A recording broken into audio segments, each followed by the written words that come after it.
So, let's talk about one of the biggest challenges for anyone building with large language models right now. You have this absolutely brilliant AI brain, right? But how do you actually build an application around it? How do you give it a structure? Today, we're going to break down two of the most popular frameworks for doing exactly that, LangChain and LangGraph. Think about it. You've got this incredible LLM ready to go. But an LLM by itself is kind of like a race car engine without the car. To build something truly useful, you need a chassis, a workflow, a set of instructions. So the question is, do you need a simple, straight path, or do you need something more dynamic, something that can loop back on itself and think? That's the core choice we're digging into today. All right, let's dive into our first contender, LangChain. The best way to think about LangChain is as an assembly line. It's designed to do one thing after another in a predictable, efficient, and chained sequence. Okay, so what does that actually look like? Imagine you want an app that goes to a website, grabs all the data, summarizes it, and then answers your questions based on that summary. See how linear that is? It's a clear three-step process: retrieve, summarize, answer. This kind of step-by-step workflow is exactly what LangChain was built for. Now, to build this assembly line, LangChain gives you this awesome toolkit of modular components. You've got document loaders to go fetch stuff, text splitters to handle huge documents, and prompt components to tell the AI what to do. You can think of each of these as a specialized station on the assembly line. You just snap them together in the order you need them to run. So here's the crucial part. Technically, the structure here is what's called a directed acyclic graph, or a DAG.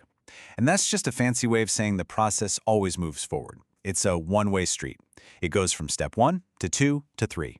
It can't suddenly decide to circle back to step 1. And that's perfect for when you know the exact sequence of steps you need to take. But what if your problem isn't a straight line? What if you need your AI to be more agent-like? Well, that brings us to LangGraph, which I like to call the mission control. It's a whole different beast, designed specifically for building complex, stateful agents that have to react to new information and, change course on the fly. The absolute game changer here, the one concept you really need to get, is state. Imagine it's like a shared whiteboard or a central logbook that every single part of your application can see and write on.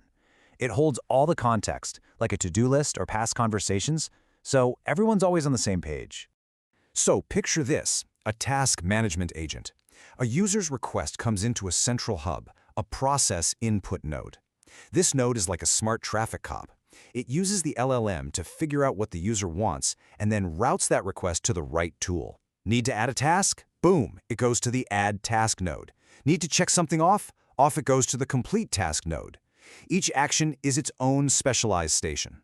Because it works differently, LangGraph gives you a different set of building blocks. You've got nodes. Those are your actions, your specialists. You have edges. Those are the pathways or transitions between the nodes. And holding it all together, you have that all-important state, that shared memory we were just talking about. And this is where it all comes together. LangGraph is a true graph, and what that means is it allows for cycles. The application can finish a task and then loop right back to the central hub to wait for the next command. It can revisit steps, it can adapt, it can react, and that is absolutely essential for building flexible, interactive AI agents. Okay, so we've met the assembly line, and we've toured mission control. Now it's time for the showdown. Let's put these two side by side and really see how they stack up. First off, what's their primary focus? LangChain is all about, chaining LLM operations together into a sequence. LangGraph, on the other hand, is built for something way more ambitious, creating those complex, stateful agents that can manage really intricate workflows.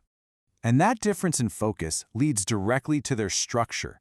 Like we said, LangChain is a one-way street, that DAG. It only moves forward. But LangGraph, it's built with roundabouts. It's a cyclical graph, which means it can loop back on itself. This is what makes it so powerful for interactive systems where you can't always predict the next step. This also means you're working with different kinds of building blocks. With LangChain, you're piecing together things like prompts, LLMs, and memory. With LangGraph, you're thinking more like an architect, using nodes for actions, edges for pathways, and that central state for memory.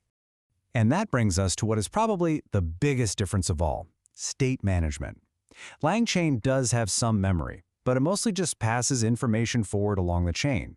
LangGraph's state management is way more robust. In fact, state is the very heart of the operation, a core component that every single node can access and update. That allows for incredibly complex, context-aware behavior. So, after that showdown, we get to the big question. How do you choose? Which one is right for you? Let's boil it all down to a simple choice of the right tool for the right job. It honestly comes down to this. If you have a sequential, predictable task, like retrieving data, processing it, and spitting out a result, you want LangChain, the assembly line.